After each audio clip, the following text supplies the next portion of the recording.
On the Brink with Kendall Kershaw, and I'm absolutely, totally delighted to have you as my first show, on the first person on my podcast show, from Prince George to the rest of the world.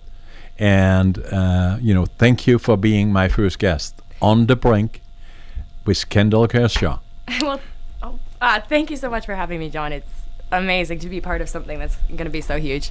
Yeah, and it will be. And Kendall, we have known each other for quite a number of years, 4 or 5 years maybe even. And how we got to know each other in particular is through the gym, because you're an avid person that is into fitness and feeling well and doing well, but you go far beyond that, and we'll be talking about that as well. I want to know a little bit more about you in terms of your past history. You went to school here, or maybe tell us a little bit about you. Absolutely. I was born in Prince George, right out by the airport. I got to grow up with the horses and dirt biking and, going out on adventures up Tabor Mountain, which is some of the memories that I will always just, it sounds cheesy, but definitely cherish. Prince George was super great to grow up here because there's so much we can do outside. So I was able to kind of flex that athletic bone or muscle, I should say, and just get out there and really be active in a bunch of different ways. And I think that's kind of how I found myself in a bit more of an obscure sport as bodybuilding. But are you kind of an outdoorsy kind of a person? Did you grow up like that? Your family was outdoors? How, that's usually what happens, because you grow up in the outdoors and then it kind of carries on. Absolutely, yeah. I was always outside. Like I said, I was into horses and dirt bikes, so I spent a lot of time fixing those up and taking care of the horses and stuff. And I really just like to be kind of out there, getting the fresh air, getting some nice clear head. But in school, it was great because being in a rural elementary school, we were able to. All my friends were the same. And that was also in the Peden Hill area, or in the Pineview, yeah. Pineview area, yeah. And then with the horses, because as you know, I'm into horses as well. So were you riding or jumping? It's either dressage or riding or eventing. What were you doing? I actually did a little bit of nitty-gritty Western. I did Gymkhana, so a lot of barrel racing and just the events and stuff like that there. And I actually broke my own horse, which was quite the project. So even when I wasn't competing, I was training my little horse there. So did you grow up with horses, or you just kind of happened like that? And are you still doing some of that, or? I grew up with horses. I still have the horse that I broke. I still ride him quite a bit, but I'm not necessarily as in the scene these days, between the business and everything else going on. Yeah, well, you got lots on the go. Right? Yeah. So tell us a little bit more about your past. So you went to school here, and then what did you do after that? You did high school, or? Yeah, absolutely. So I went to a PGSS, good old PGSS, until, grade 11 and a half. And then I actually ended up dropping out early because I wanted to pursue bodybuilding. Right. So I ended up leaving and then finishing up my last semester kind of like a distance situation. Right. And kind of hit the ground running. I got my personal training certification from Gold's Gym, and I've been in fitness ever since. So was there something about fitness that attracted you? How did you get involved in it? Because you're far beyond casual. Like, okay, let's go to the gym. Or maybe I don't go today, maybe I'll go tomorrow. When did you really become serious about the gym and potentially a career in that area? Or fitness, right? Yeah, absolutely. I was, like I said, always very athletic. I loved basketball, but I ended up actually cracking some ribs and getting some pretty significant concussions. And the doctor said that it would no longer be a great idea for me to kind of put myself at risk just for how often my head was hitting the ground. It just wasn't really. What were you doing? I was in... it was the basketball. It's girls' basketball, full contact. Yeah, my goodness. No, it was always very clean, but I would definitely kind of frustrate other players getting their heads and stuff. So were you one of those that was fanatic, or really, you were going to do it right and, you go for it? Yeah, I was go for it kind of girl for sure. So yeah. I dive sometimes, and it all worked out. Would get the ball, but it ended up hurting a couple times. So doctor suggested something a little bit more mellow and along with a couple other things, I know a lot of girls kind of come from fitness or get into fitness from a place of not being entirely confident or having a lot of self-esteem. Right. And in the initial years, that was certainly a category I fell into as well. Yeah. So fitness really helped me find my way out of that. Yeah. So how old were you when you started to go kind of in a serious way to the gym and saying, okay, that's where I'm going to go? I would say that it was when I was 17. Actually, the reason that I graduated early is because my school counselor told me that if I tried to stay in school with my attendance, I was always at the gym. So I started skipping class because I'd go to the gym at 5 a.m. Don't do that, kids, stay in school. But I'd start going to the gym at 5 a.m. and then my gym sessions just got longer and longer, and eventually I stopped going to first class and I stopped going to second class. So anyways, my counselor said that I had enough credits. I'd always been a really great student and done a lot of extracurriculars. So she said I could just leave and that would be my best opportunity to be able to kind of get ahead as opposed to setting myself behind.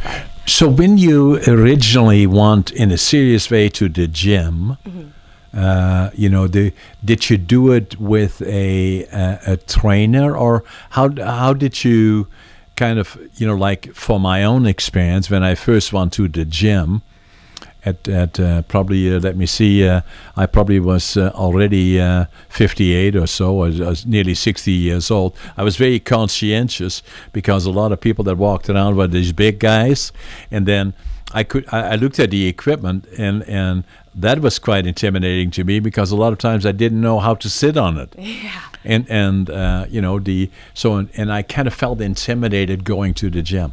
That's a really good, I think that's something that I can only assume everybody struggles with, because that's maybe something that people might not think about once they've been in the gym for a few years, but that first time walking through the doors, I mean, all you see are all these bars and obscure machines and like you said, big jacked people with gorgeous six packs. It's like, I didn't fit in there. Like I said, I was kind of coming from a place of low self-esteem, so I do wish sometimes that I had invested in a trainer earlier in my journey, but at the same time, I feel like some of the mistakes that I made really helped me become the coach that I'm able to be today.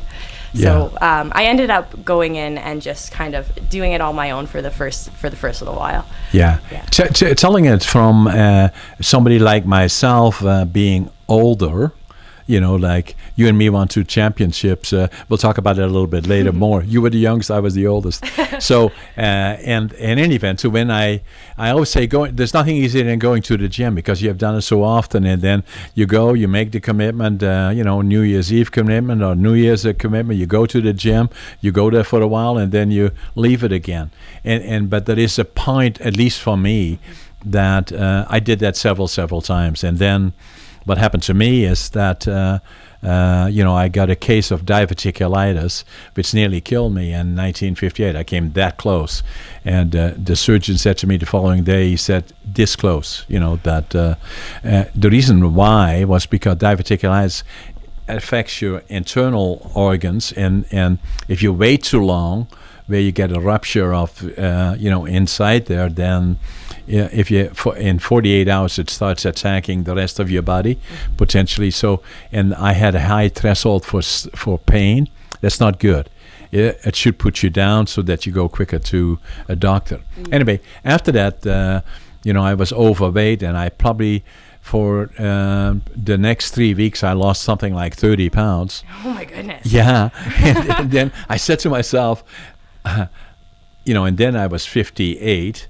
And I said to myself, I'm not going to go through this and then put the weight back on again. So it changed my life in terms of diet and then going to the gym in a serious way.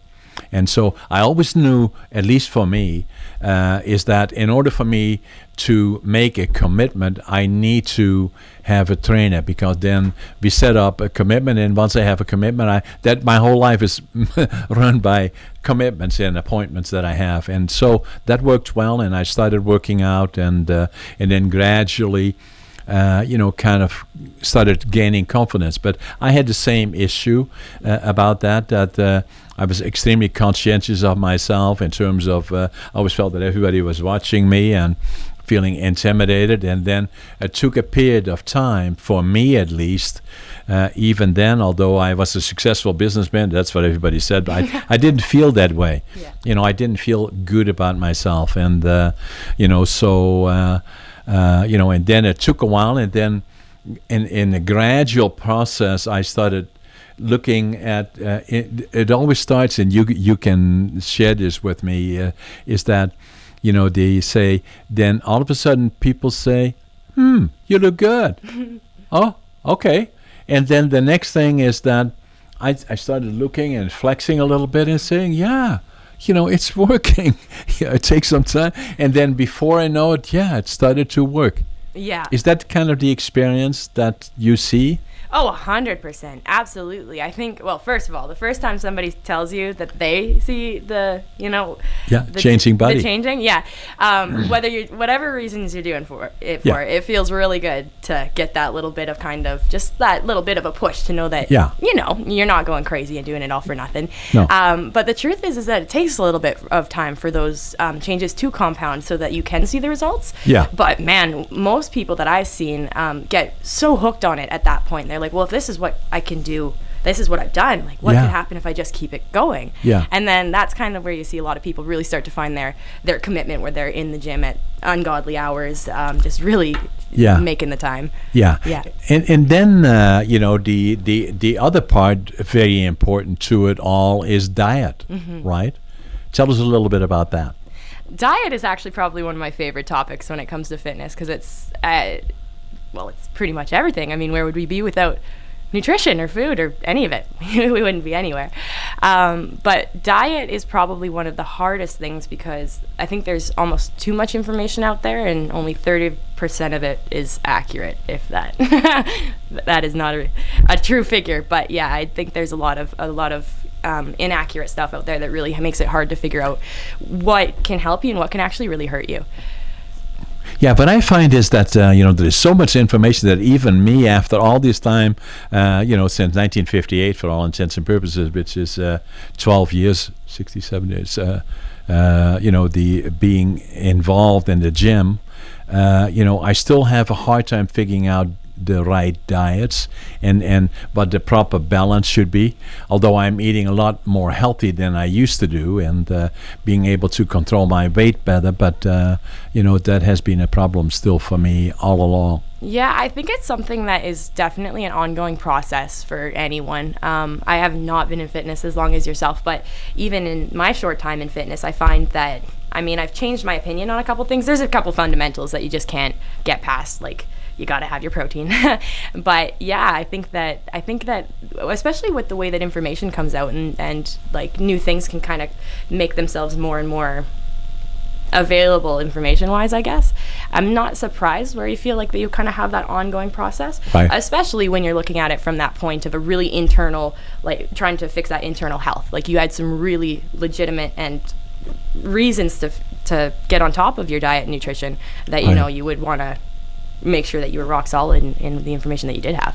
Right. Now you started to go to the gym in a serious way, when you first made that commitment. And then, what you then did is you made then a choice of, being that this may well end up to be something in your profession, or that you felt you should pursue. And how did you develop your training programs that you are using, or did you already feel pretty good about yourself when you first started going to the gym? Sorry, I'm just going to have to be 100% honest, I think I may have missed a little bit there when I was fixing the microphone. Can I get you to repeat that part? Sorry. Get what? Can I just get you to repeat the question? I kind of missed it when I was sorry about that. No, it's good. Are you comfortable with the microphone the way you got it? Oh, yeah, absolutely. I was. Okay. Yeah. So in any event, I'm fairly close to the microphone. That's usually best to speak to it, I believe. Okay. In any event, so what I'm kind of wondering is that once you started to go into the gym more, then how did you know what to do in terms of structuring a program, or did you start first kind of feeling, okay, this is what I want to do, and that? Okay, so sorry, I understand my question now. When I went to the gym, I think a lot of my time was spent kind of fiddling around and listening to a lot of like kind of what was popular on Instagram and stuff like that. Right. And that's where I do wish that I'd invested in a trainer sooner. I think that it would probably, when I started preparing for my first competition, when I started knowing a little bit more about what to research, and even then I'd say it took me a little bit of time before I trusted myself to really implement what I was learning, but there was a lot of studying that I put involved before I really felt confident to move forward with it. Mainly off the internet that you did then? I did. I also read a lot. I'd go to the library and stuff like that. And just because I found like there was, sometimes it felt like there was more, the information was easier to kind of figure out. It was easier to sort for myself, obviously, with the internet. It's so huge. I found when I was first getting started, I'd just get lost. So when I kind of got to know you, and probably was around 2016 or so in that area, maybe even before that, we would see each other in the gym and say hi, you know. Probably I didn't say too much initially because I'm looking at it, you know, so, and then, you know, I became more serious about my training, and then with the trainer that Carly Green that I was working with a lot, you know, was saying, you know, you should think about competition. I said, me? and then kind of started to become more serious about it. So what I did is I put on the they call it a wife beater, you know, that kind of shows the muscles, and I you know, started to build up my confidence in that area, and you know, and became much more serious and much more structured. So then, you know, you and me, we had the Iron Whore here, and where was your first competition when that happened? My first competition was the 2015 Prince George Iron Ore. That wasn't the year that I'd won it. It was I had a little bit of a preemptive strike at the thing the year before. Right. And so you placed then in 2015? In 2015, I got 7th, and then the next year I went. How did you feel about that? I was hungry afterwards. I had only wanted to compete really as kind of. Because my friend had kind of told me to do it, and I thought it was a really good way to lose the weight that I'd wanted to lose. Yeah. Because I had about 45 pounds that I'd end up losing by the end of the next year. But yeah, I was not hurt by my placing at all, but I really wanted to do better next time. And you were competing in bikini. Yeah. And what are the other so in just for our listeners to kind of relate to it, there are different groupings of age, right? Where you know, like I would be in the masters or beyond that in the what is the next category? Grandmasters. That's usually where I was, and then you be in the grouping of yours that is usually in the 20-year-old area. So I'm in open. So open is anybody who is in, I believe, over 18 and under 35. Okay. But then also anyone who typically goes into, and I think you went into open as well when you. Yes, I did. Yeah. A lot of people who are in the other categories also come down and compete in open as well. Right, it allows you to compete in the one category as well as in the other. It's kind of like a free for all, yeah. Free for all, yeah. And so then sometimes, you know, when people in the first try, and this is all kind of part of, you know, building up your. You know, that this is what I'm going to do, and whatever it takes, that's what I'm going to do. If they end up not being quite as successful as they had hoped, or they're not being called to the States, it's usually if they give you in the first call and the second call, and if you're not part of that, then or they call you out, then they kind of discouraged. Obviously, you were just the opposite, so was I, because to me it was just one step on the way. Yeah.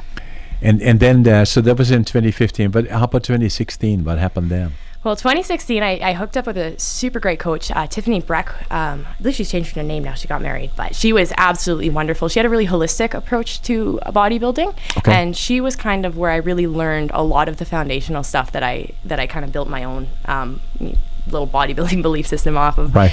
But we went and we took that gold and we stepped on stage and we went and got the overall as well. So it was a pretty different experience than the year before. But So how did you place? I got first in overall. And then that qualified you for the provincials? Yeah, you betcha. And then you went to the provincials? And then I went to provincials and I did a little bit less well there. I got fifth. Didn't you get first in 2 divisions there? Right. You that year? No, the following year. The following year? Yeah. Oh, okay. Yeah. In 2017. In 2017. Oh, okay. Yeah. And then placed, you and me were there together, I believe. Yeah. And then we placed for the nationals and the Arnolds. Oh, was that an Arnold call? Yeah. Yeah.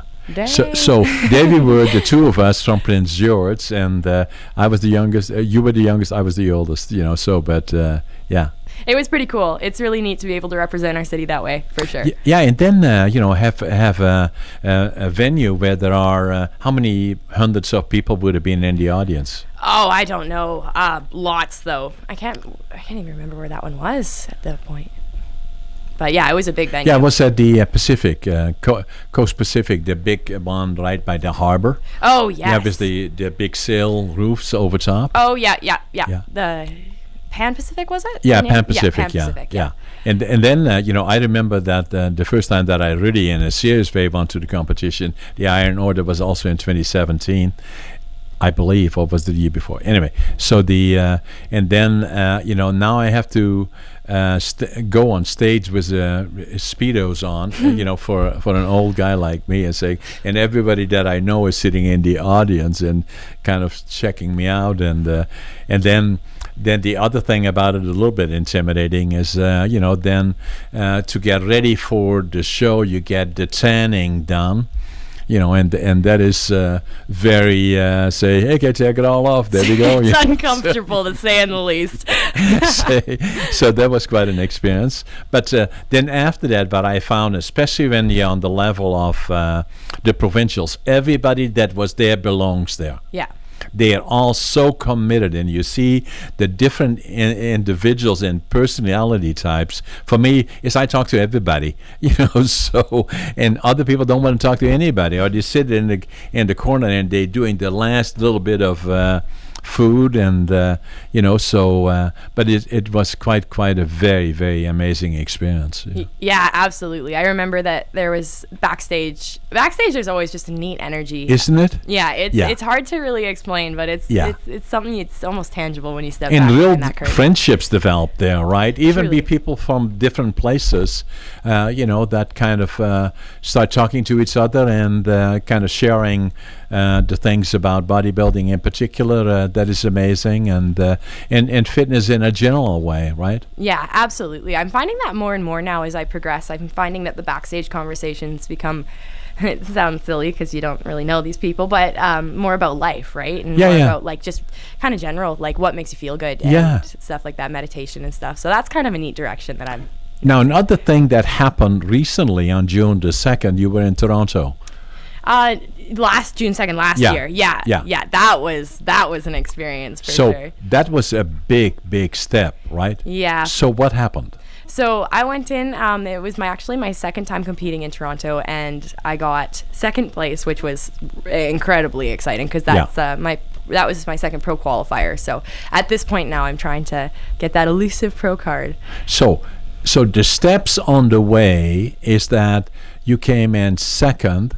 So what do you have to, in an amazing venue, because that is nationals for all intents and purposes, and coming in second, is pretty amazing. So what gets you to the pro card?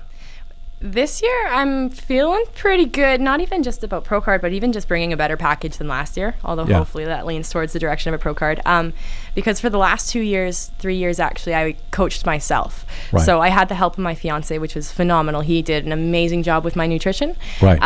But hiring a professional coach is, especially one that is very familiar with the IFBB scene or the pro scene. Yeah. So I think that that's really going to help me out a lot. The changes we've been able to make since I've been working with him have been incredible, and he's truly invested in seeing. In regards to what? It's funny because every year you go up on stage and you think that you brought your best, Yeah. and then the next year you're like, oh man. Now, we have a lot of people watching our shows, on the Brink, and so that may be wondering about this as to, how does that really work? Do you have Zoom technology, or do you see your clients working out and you instruct them as they do, or do they have certain tasks that you lay out for them, or a combination of all of that? A combination of all of it. So I'm very hands-on. I like to know my clients, and I like for them to know me back. So every boot camp we're face to face. I see them and they see me. So a lot of times they'll put me up on the TV and stuff, and vice versa. We put it in gallery view so we can see everybody. Right. And I kind of laugh and say it's like we're like the Jane Fonda tape, except we're watching you. Yeah. So we go and we have the exercises that we run through, and we do all of the exercises with people so that they can see that we're working hard and we're struggling too. And that kind of creates a unity that puts us on the same playing field. I feel like sometimes when there's that really strict instructor-client situation, it just doesn't. I like everybody to be nice and equal. So yeah, and then we get to instruct everybody, and it's tons of fun. So tell us a little bit about Tyler Sanchez. Yeah. And did you guys both go to guitar lessons? We did. I can't believe you remember that. Oh my goodness. Yeah, me and Tyler, we did. We met in grade 10 in guitar class. Yeah. Yeah, we were high school sweethearts, and our teacher back then, he told my parents on parent-teacher night that he was going to set us up. He was like, I'm going to make these two be together, and it didn't work out while we were in his class, but he kept trying to awkwardly put us in the same group so that we'd have to play guitar together and stuff. Granted, Tyler was very shy, so he didn't actually end up speaking to me until a little while down the road, but then we were all smitten and Twitter-pated by each other. Yeah. And another thing that I've noticed about Tyler is that he is pursuing his own career as well, and of all things that he's doing, which I had never, with all due respect, thought that he had, I'm not saying that I underestimated him, but being a comic is just about the extreme from going, not saying much, to being in front of a group of people and saying, be funny, because, that is one of the most difficult professions that you can pretty well pursue. It's definitely something that I love about Tyler, is that he never ceases to amaze me. He's very creative. Like, his imagination is wild. He could just get lost in his head, and it's a crazy beautiful place in there for hours. And as somebody who's a little bit more analytical, a little bit less creative, I've always really appreciated that about him.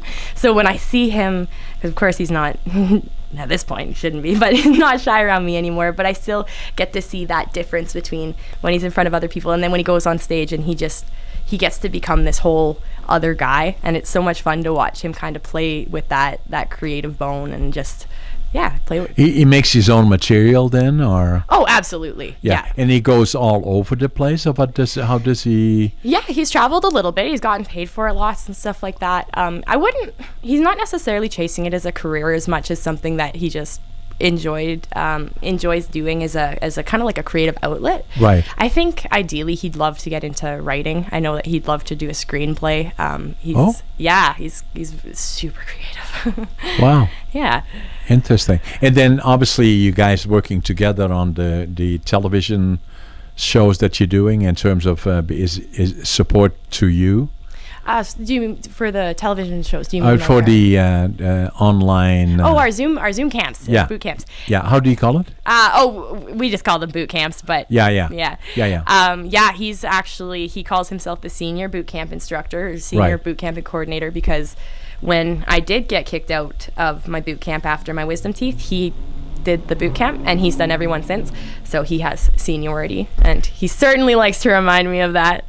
But he's just amazing. The ladies love him, and he's so engaging, and it's great to watch him get. Is he really into fitness and in the gym? Yeah. Potentially competing? He's absolutely interested in fitness and the healthy lifestyle aspect of it. That being said, he's kind of toyed with the idea of competing, but he doesn't feel drawn to the gym the same way that as I feel like bodybuilders are. I always kind of say that we're a type of people, just like a FIFA player is. He's a soccer guy, you know, Yeah. like he's probably not going to go into the boxing gym or anything like Right, that. right, So, right. yeah, I kind of. I don't know if competing is what he would want to do until he's like feeling like it would make him very, very happy, instead of like, because I don't know what sometimes there's a lot of pressure for him to compete just because I do, Yeah. and I don't know if that would really like be as fulfilling for him as it is for me. Yeah. Yeah. So in all the time that I've known you, there's certain things about you that, other than the obvious, you're very attractive, obviously. But I can say that because I'm a friend, you know. So, but in any event, what is so important in life, and especially with young people, that they build confidence.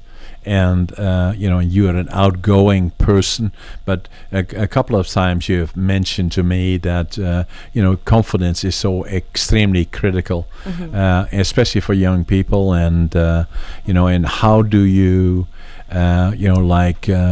stimulate people to build their confidence? I do that in a sense through I'm active in public speaking. I love to speak to younger people that aspire to whatever it may be, or in anything that I do. I'm in the process of writing a book. It's coming out in September, actually. Oh, yeah, I heard about that. Oh, my God. That's quite a move. Yeah. Congratulations, by the way. I wasn't sure if it was like talk about, like if we could yet, but Oh, cool. yeah. Okay. Yeah. It's, the title is Attitude, Passion, Work Ethic. Of course. Yeah. I love it. Of course. I love it.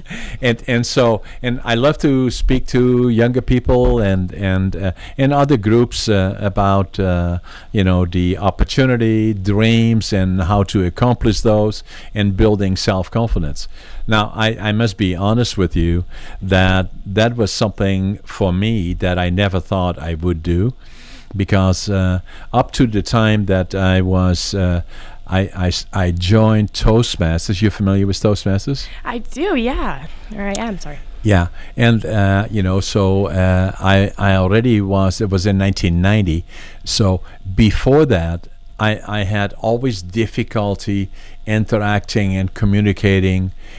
And if there were more than 3 people, I would have difficulty communicating to them, or have lack of confidence in the ability to do that.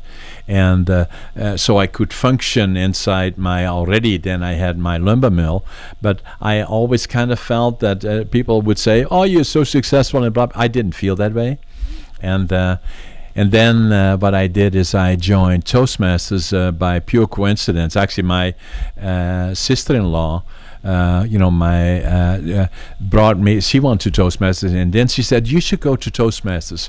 And I said, no, I don't want to do that.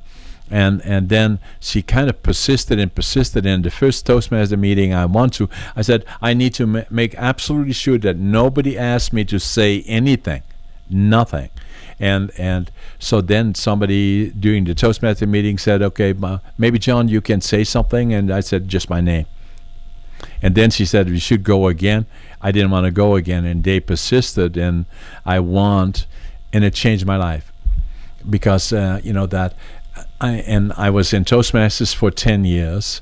I'm a distinguished Toastmaster with the highest qualification in Toastmasters, and I was probably have become one of the most active public speakers of Toastmasters. And I've seen a lot of people that have done that, have gone into Toastmasters, even during the time that I was involved, that would say, that, oh, but you do okay, so amazing, blah, blah, blah. But they had no idea. I was the absolute worst example, much worse than I ever saw after that anybody joining. I had this immense fear of public speaking, and but it changed my life. And changed my life in terms of that. Then it was about $2 or $3 a week. That it would cost you to join Toastmasters. $3 a week, $150 a year. The best investment I ever made, in a life-changing one. So the reason that I mention that is that I find a lot of times with people that young people in particular, but not limited to, because for me, I already was 50, and it became a crutch to me, of not being able to communicate with confidence. That stopped my progress in terms of building a company. Yeah. And go far beyond that, and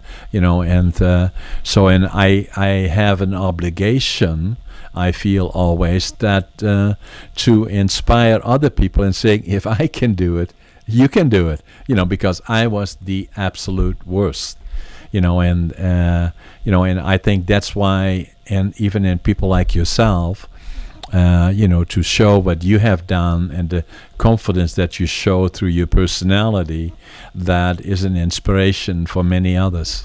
I really appreciate that. Thank you so much, because I feel like that's not something that may have... I feel like I was probably a confident kid, but it wanes, through some of the tougher years. So I really appreciate that. Thank you very much. Well, yeah, and it gives you that extra ability in all the things that you have accomplished. Like what you did in Toronto, is that you are a goal-oriented individual. You have that attitude. Attitude is critical. Stay away from negative. That's why I say attitude. Yeah. The passion is that even now, and I'm going to be 80 on November the 1st, is that I usually get up around 5:30, and I can't wait to get up. I get out of bed, and the other thing that I always do, I always make my bed. Yeah. Always. Absolutely. That's one of the big ones I learned this last year. And I always make my bed, and then I always think I'm late. And there is seldom times, although I have challenges too, once in a while here and there, but I'm always positive. Yeah. And if I encounter too much negative, unless I can be helpful at something, then I avoid that. Yeah. And in terms of passion, what I say to younger people in particular is that find your passion for all the reasons that you say, because after that you don't work a single day in your life. Absolutely. Yeah. And then work ethic. And that's another thing that you have in abundance, because you have the attitude, the passion, and the work ethic. And then with that gift that you have, that will inspire others, and to more of that you do, the better, in terms of showcasing. But some, like you were saying, you had challenges too, and sometimes question yourself. But it is an example to others that then will be inspired by you.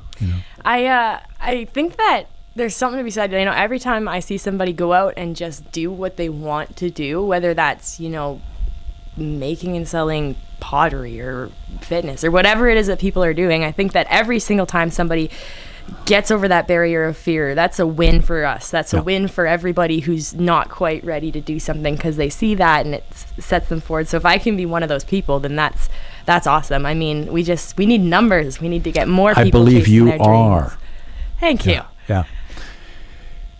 So that kind of brings us to, saying that what's going to happen to you from here on in as you kind of look forward, in terms of, obviously you want to win the ProCat, but if you kind of look forward for the next 5 to 10 years, where would you like to be then? I would like to be traveling a lot. I would like to be hosting our boot camps and stuff like that from different countries. It turns out if we were to do our boot camps at the same time that we're doing them now from Thailand, our clients could keep the same schedule, and we would do them at 8 a.m. in the morning. So we're looking at things like that. I want to go live in different countries and really soak up some culture that I know a lot of kids my age don't necessarily have the opportunity to soak up. Right. And while I'm doing that, I want to make a difference somehow, whether I do that through fitness or I'm actually starting to look into more options or different ways that I can go out and help people in just completely general ways, like building houses or wells or farming. But really just kind of getting out there and trying to do the most I can do is kind of, I guess, the vision for the next couple of years. Yeah, the interesting part about what you're doing, obviously, is that you can be anywhere as long as you have a computer. Yeah. And then, obviously, with Tyler being so much part of it all, you guys can virtually be anywhere and nobody would know the difference. Absolutely. We actually tested that theory this summer. As soon as we were able to, with the restrictions and stuff lightening up, we took a trip down to Vancouver Island, to Tofino, and I needed a little bit of an R&R. I'd gone through surgery, and there was a little bit of craziness that had, it's 2020 and there was a lot of craziness.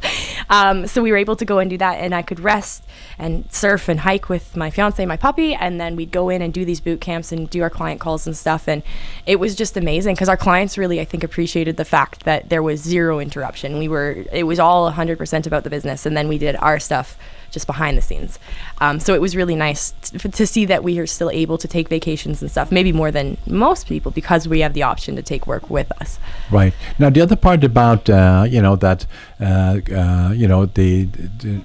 I'm not an expert as you are, but, they say that a lot of times that fitness is, or diet is probably 75% of being fit and healthy. Yeah.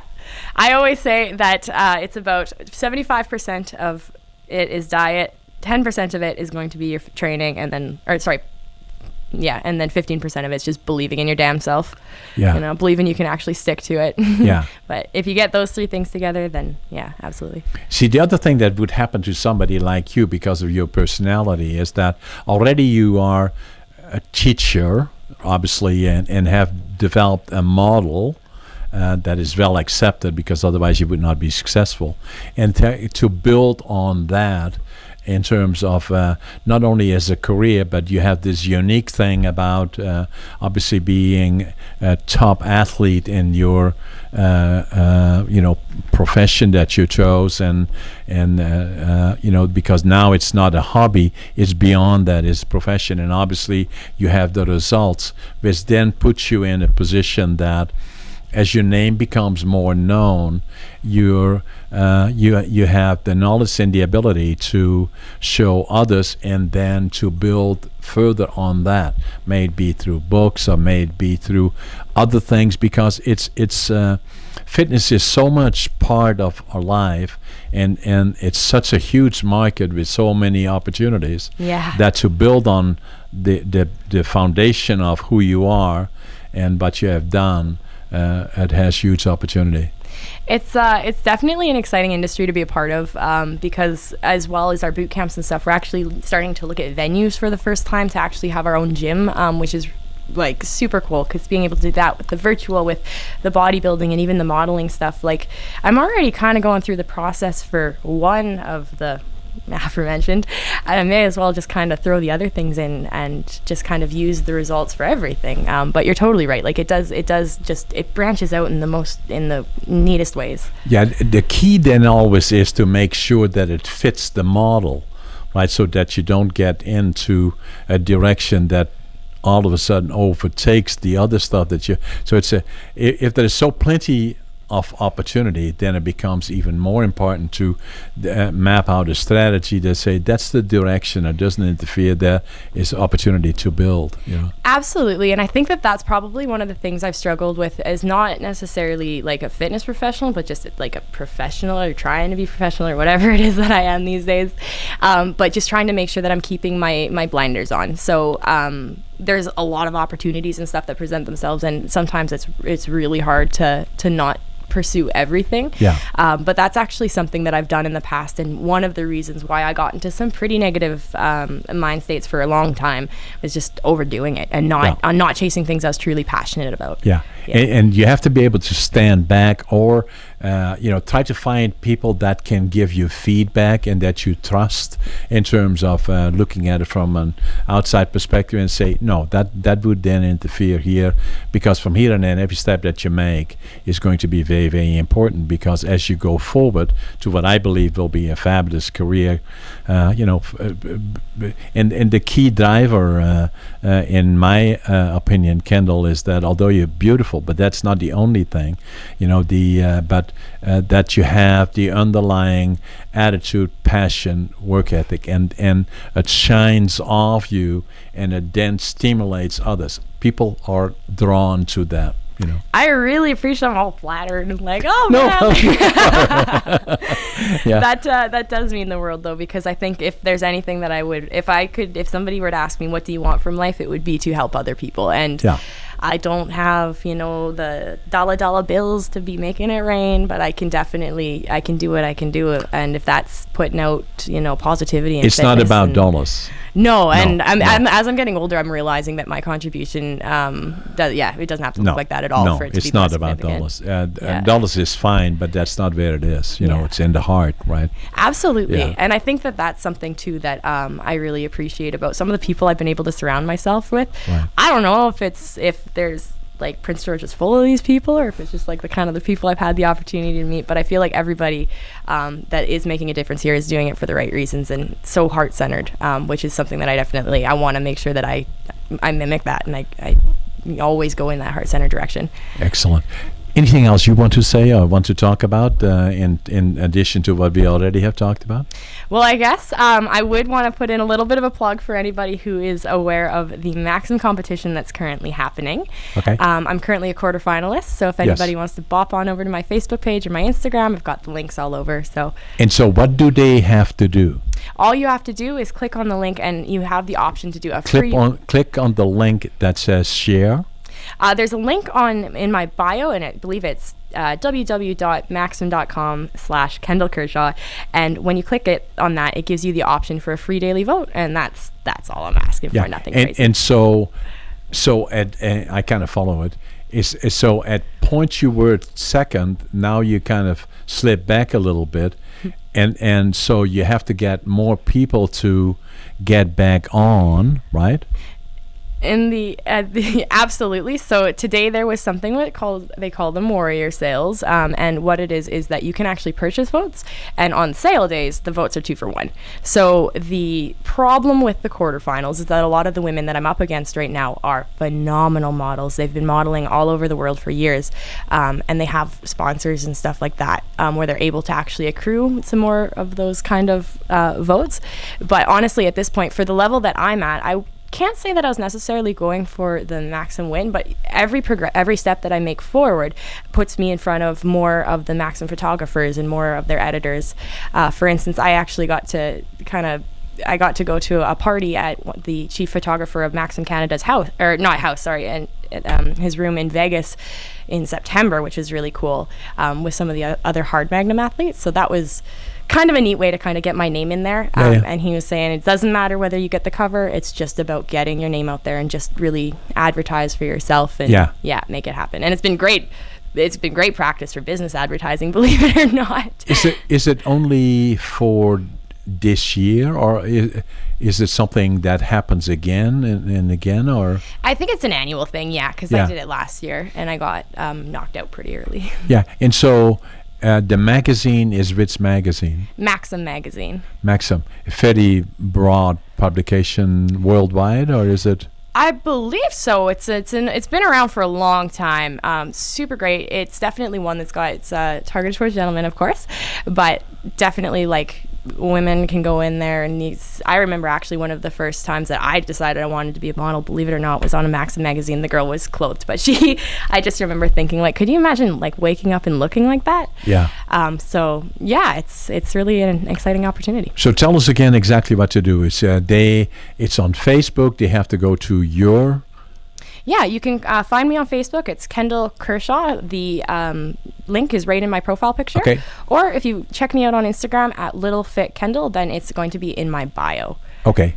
And that will give them the guidance where they can, every day they can vote. Again and again and again. Yeah, and even if you vote and you just want to like check out my pictures, like I do try to keep my content updated and stuff. Right. I'm also offering free boot camps just to thank everybody who's been doing it. So those have been a lot of fun, getting tons of people involved with that. So and even if you just want to come in and join the boot camp, like follow me on Facebook, I'll post the link and get on that bandwagon. Excellent. Anything else comes to mind? I have to say thank you for all of your support. We've been talking about my bodybuilding journey right from the beginning, and the truth is you really were from the beginning. When I got that iron, or I think this is kind of the first real strong connection, is when I got the overall, is when I won that travel voucher to go to Mexico. And I remember we kind of connected a little bit then, and then the sponsorship was just a little while after that. So you've been a tremendous supporter and a huge reason that I've been able to pursue these dreams at all. So thank you so much for that. Thank you, Kendall. And obviously, been an inspiration just to watch you. And I think you have a tremendous future ahead of you. And thank you for being on the Brink. with me and be our first guest, in fact, on the Brink, and it will be seen widely, and we applaud you and your fiance, and wish you all the luck, both in Vegas and north of Toronto, where you're going to go again. What is the date? November 21st. And that was in Vaughan. I'm actually, Vaughan. Apparently it's right close to Toronto. I'm not too great with my geography. Excellent. Thank you for being on our show. Absolutely. Thank you so much, John. Thanks, Take Anna. care. Take care.